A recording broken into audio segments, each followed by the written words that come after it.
90% लोगों की ना ये धारणा है भाई, उन्होंने अपनी ये सोच बना रखी है कि भजन जो होता है ना वो बुढ़ापे का काम होता है। Hey guys, welcome back to my video. और मैं अनु गुप्ता। आज मैं आपसे बहुत ही सुंदर टॉपिक पे बात करने वाली हूँ और वो है भजन। जो हम श्री राधा रानी का भजन करते हैं, अपने श्याम सुंदर प्यारे मोहन का भजन करते हैं, इवन जिस भी भगवान जी का हम भजन जो करते हैं ना, मैं आज आपसे इसी ही एक बहुत ही खूबसूरत विषय पे बात करने वाली हूँ। तो वीडियो में ना आप बने रहेगा क्योंकि वीडियो जो है ना वो बहुत ही ज्यादा इंटरेस्टिंग होने वाली है। तो चलिए बिना टाइम को वेस्ट करे बिना हम इस वीडियो को आगे बढ़ाते हैं। तो भाई देखिए, सबसे पहले ना देखिए, मैं आपको ये बात बताना चाहती हूँ कि बहुत से लोग जो होते हैं ना, 90% लोगों की ना ये धारणा है भाई, उन्होंने अपनी ये सोच बना रखी है कि भजन जो होता है ना वो बुढ़ापे का काम होता है। ठीक है, युवा अवस्था में भजन नहीं होता और भजन जो होता है ना वो मतलब बुढ़ापे का काम होता है। और युवा अवस्था जो होती है ना वो हमारी विश्व भोगों के लिए होती है। भाई कम से कम 90% लोगों की ना ये धारणा है।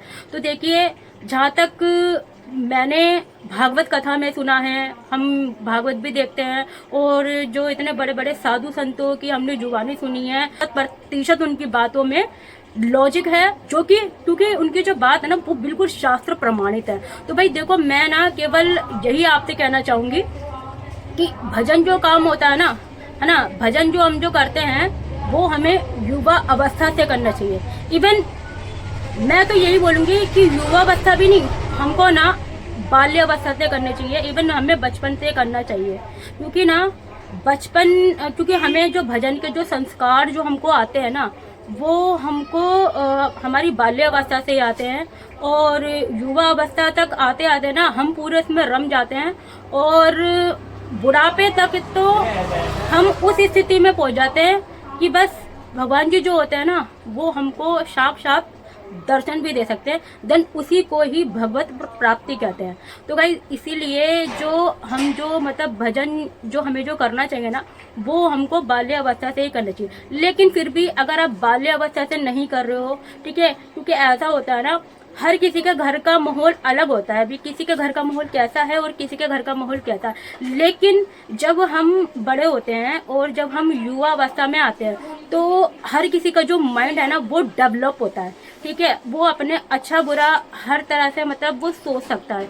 तो इसीलिए अगर आप बाल्य अवस्था से नहीं कर पाए तो आप ना युवा अवस्था से आप भजन करिए। और युवा अवस्था से भी अगर आप भजन करेंगे ना तो भी मतलब बुढ़ापे तक मतलब आप पूरे सिद्ध हो जाएंगे और मतलब आपके लिए मतलब बहुत ही ज्यादा अच्छा रहेगा।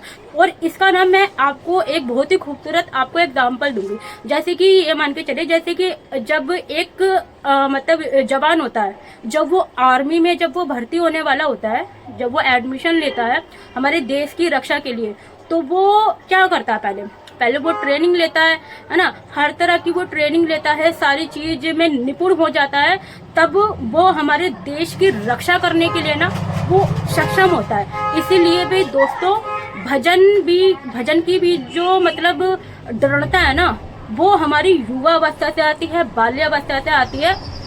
क्योंकि भजन जो है ना वो युवा अवस्था और बाल्य अवस्था में से ही होता है। ठीक है, बुढ़ापे में नहीं होता, क्योंकि बुढ़ापे में तो भाई इंसान का जो मतलब जो माइंड होता है ना वो भी मतलब उसकी जो मानसिक स्थिति है मतलब वो भी थोड़ी सी कमजोर होने लग जाती है और उसका मतलब बुढ़ापे में खुद ही वो अपने मतलब वो अपने शरीर को देके या दुख बीमारी को देके या फिर वो भजन करे। तो इसीलिए अगर वो बचपन से ही या युवा अवस्था से ही अगर वो करेगा ना तो बहुत ज्यादा बेटर रहेगा। और यही क्योंकि देखिए, भजन जो होता है ना उसकी दृढ़ता जो है ना वो हमको युवा अवस्था से ही हमें करनी चाहिए। मतलब भजन जो होता है वो एक संस्कार होता है और वो ना हमको युवा अवस्था या फिर हमें बाल्य अवस्था से ही हमको प्राप्त होती है। जब हम उस संस्कारों के प्रति जब हम सारी चीज़ों को बहुत ज़्यादा ज़रूरी समझ के जब हम ये सारी चीज़ें करते हैं ना तब उस चीज़ का जो फल होता है या हमें जो सद्गति जो प्राप्त होती है ना वो इसी अवस्था से ही हमें प्राप्त होता है। क्योंकि अभी ये है बचपन में या फिर चलो बचपन को हम छोड़ते हैं, युवा अवस्था में आपने, आपका जो मन करा आपने वो सारी चीजें आपने की, भाई आप लिख के ले लो, आप मेरे से गारंटी ले लो, ठीक है। अगर आप अपना युवा अवस्था छोड़ के डायरेक्ट अगर आप अपना इसमें करोगे ना, बुढ़ापे में भजन करोगे, तो भाई आपका माइंड लगेगा ही नहीं, क्योंकि पूरी जिंदगी आपने ना विश्व भोगों में निकाली, हर चीज में मतलब जो भी आपने कार्य किया हो, जो भी अपने मतलब जीवन काल में अपने कार्य किया, अब आप सोच रहे कि भाई आप डायरेक्ट आप अपना भजन करें, तो भाई आपका बिल्कुल मन लग ही नहीं सकता। तो इसलिए दोस्तों आप, मेरा मानना तो देखिए यही है, इवन यही मैंने देखिए जाना है, सुना है, और भागवत कथा में सुना है, बड़े बड़े साधु संतों के मुंह से भी सुना है, और सारी चीजों में हमने पढ़ा है। तो भजन जो है ना वो हमें युवावस्था से या अपनी बाल्यावस्था से करना चाहिए। तो दोस्तों ये सारी चीजें देखिए मैंने आपको बताई है। जानकारी आपको कैसी लगी? अगर आपको अच्छी लगी हो तो भाई प्लीज वीडियो को ज्यादा से ज्यादा आप अपना शेयर कीजिएगा। अगर मेरी जानकारी अच्छी लगी है, अगर आपको लगता है कि मेरे इस वीडियो से एक अच्छा मैसेज जाता है, मतलब सोसाइटी में एक अच्छा मैसेज जाता है, या अगर मैंने कोई अच्छी बात बोली है, तो भाई प्लीज ज्यादा से ज्यादा आप वीडियो को शेयर करें, क्योंकि वीडियो भाई आप शेयर नहीं करते।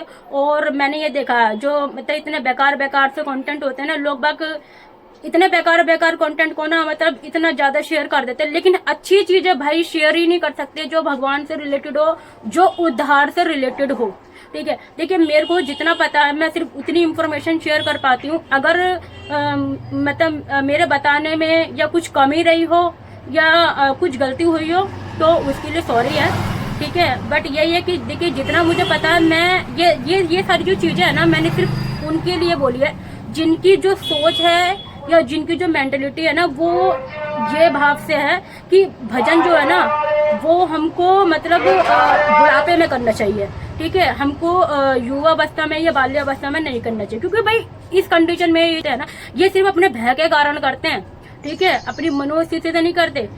ये जो करते हैं ना सिर्फ अपने भय के कारण करते हैं कि जी अब तो भगवान जी के पास जाना पड़ेगा। और भय जो लगता है ना, डर जो लगता है, वो उनको इस पर्पज से लगता है कि पूरी जिंदगी ना इन्होंने विश्व भोगों में मतलब इनकी चली जाती है। तो बस यही सारी चीजें हैं। तो प्लीज वीडियो अच्छी लगी हो, जानकारी अच्छी लगी हो तो ज्यादा से ज्यादा दोस्तों आप इसको शेयर करिएगा, और शेयर करेंगे और लाइक कमेंट कीजिएगा। और हाँ, यूट्यूब पे आए हो तो भाई सब्सक्राइब कीजिएगा, फेसबुक पे आए हो तो भाई प्लीज फॉलो जरूर करिएगा। चलिए, जय श्री कृष्ण, राधे राधे।